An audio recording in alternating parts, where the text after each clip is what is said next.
بسم اللہ وحدہ والصلاة والسلام علی من لا نبی بعد۔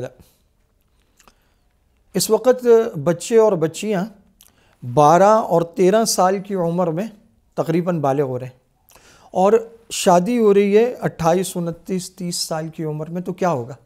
یہ ذہنی مریض بھی بنیں گے، جنسی مریض بھی بنیں گے۔ بچیوں کے سروں پر دوپٹہ ڈالنے کا مقصد صحیح معنوں میں تب پورا ہوگا جب ہم ان کا وقت پر نکاح کریں گے۔ اللہ تعالیٰ نے معاشرتی اعمال میں سب سے آسان نکاح کو رکھا ہے۔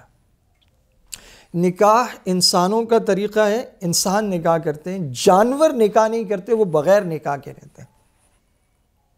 اب آپ یہ دیکھیں کتنی عجیب بات ہے کہ یونیورسٹیز میں ہمارے جوان بچے اور بچیاں علم حاصل کر رہے ہیں، ان کے نکاح نہیں ہوئے ہوئے، شادی نہیں ہوئی ہوئی، تو لڑکا اور لڑکی کی ایک دوسرے کی طرف جو رغبت ہے یہ فطری ہے، it's 100% natural, they are attracted to each other, تو وہ اٹریکشن ہوگی، ایک دوسرے کی طرف کھنچیں گے، نکاح ہے نہیں، شادیاں ہیں نہیں، تو گناہ عام ہوگا نا۔ اگر معاشرے میں نکاح مشکل ہوگا تو گناہ عام ہو جائے گا اور آسان ہو جائے گا، عام فہم سی بات ہے۔